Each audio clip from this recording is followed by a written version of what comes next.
I was not planning to use some notes today, but given what Grant and Co both spoke about and Angel embarrassing me a little bit, I'm glad I chose to bring this piece of paper up here with me. So when I was in high school, I spent a lot of time sitting in class wondering, who cares about this stuff that they're trying to teach me, and why do I need to know this?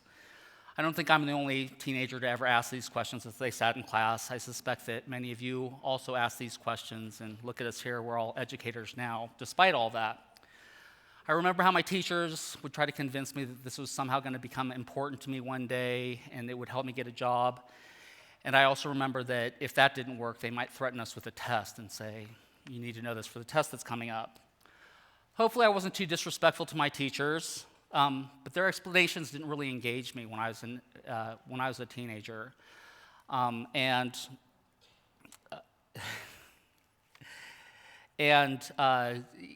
To be honest, when you're a teenager, I don't think that having somebody explain to you how calculus or chemistry is going to help you get a job is very meaningful, or at least it wasn't to me.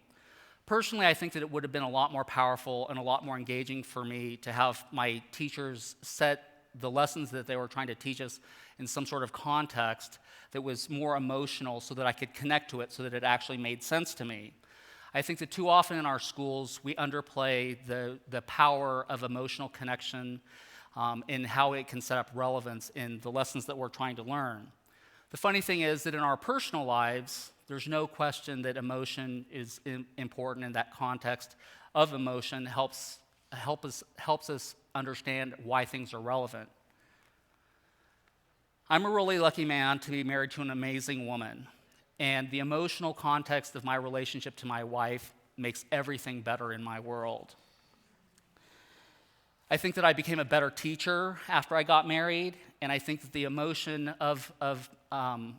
power of my marriage exists in the fact that marriage gives me a way to look at everything in my life through a more emotional lens. In the classroom, I think that design thinking is like marriage. I think that design thinking is a tool that we can use to make everything that we do in our classrooms better. More specifically, design thinking is a tool that helps students grow stronger and more creative because it can help the relationship between students and teachers be more energized with emotion, and it'll give them an avenue to understand why things are more relevant. Now, there are many different ways that you can explain design thinking. As Co just mentioned, the first step, one way to describe it is to talk about empathy. And this is, I think, a way that allows students to engage in subject matter in a way that is more emotional and thereby more meaningful to them. The second step deals with defining, and this is a hard thing it's hard for teachers sometimes to know what to focus on, and it's also difficult for students sometimes to know what to focus on in their studies. But to quote the great martial arts master Bruce Lee, it is like a finger pointing away to the moon. Don't concentrate on the finger or you'll miss all of that heavenly glory. And the next step, the fun part sometimes, is to ideate. And this is where you have students try to generate a big range of ideas that they can work with in their studies.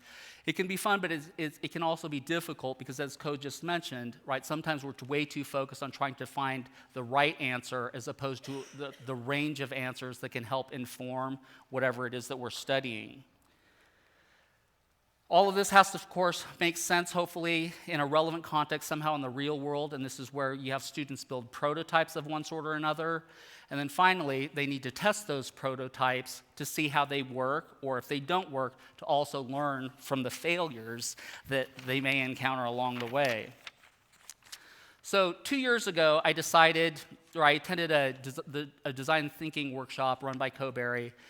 And after giving it some thought and talking to a bunch of different people, I decided I would overhaul my world history course. This is a class that I had essentially taught in one form or another for 20 years. And I decided to use design thinking because, as I think about it, it's a positive, disruptive force multiplier that helps you do all of the great things that you've been doing in the classroom better, and also to have more fun and institute more creativity as you develop new lessons plans that better suit the students that you have. And in that way, for me, I think of it like my marriage, right, which has made everything better in my life. It disrupted my life, it's positive, and it makes everything more powerful. So during the first 20 years of my teaching career, I did a lot of the things that all teachers do. On the first day of class, I assigned an essay, I assigned homework, we did projects, had lots of tests, right? Put a lot of emphasis on students coming up with the correct answer, and I would like to believe that I taught critical thinking pretty well. But I could also sense that there was that kid in the back of the classroom who was asking, who cares and why do I need to know this, as hard as I worked to not have that be the case. So after overhauling my class, this is what's happened. Earlier this year, or actually just a couple weeks ago now, I asked my students just to give me a little bit of feedback about how things are going, and I produced this word cloud. And I don't think, if this looks positive to you at all, which it may or it may not, I don't think that the students are doing this because I don't give tests anymore, and I don't. I also don't think it's because of the fact that the first trimester of my class is graded on a pass-fail basis. So you'd be surprised. The kids came to me and said, we want tests and we want to have a grade, but I didn't give them that.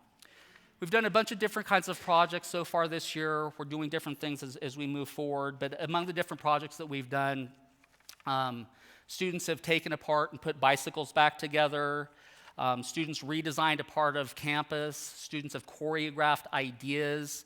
With the help of some of my colleagues, students have programmed Arduino boards and robots.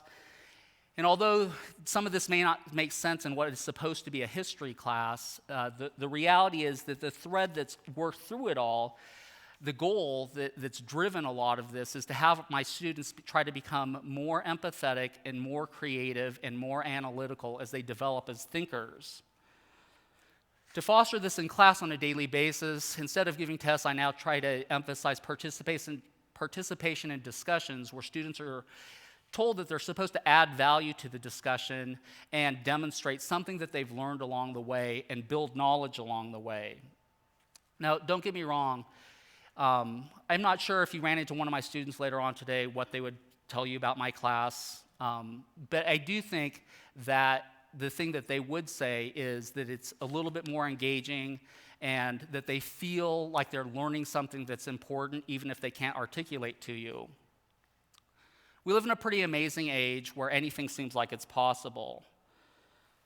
But that doesn't mean that it's easy to know how to fix our schools or to know what we should be doing differently. This is particularly true, I think, because in the classroom, the needs and the expectations that our students have today aren't things that we've ever seen before. But the good part is that we have tools like design thinking to use in our classrooms so that we can try to make sure that there isn't some kid sitting in the back of the room wondering, who cares about this stuff and why do I need to know this? And the thing that's even better than that is that if we have to have a test, design thinking can help us design a better test. Thank you.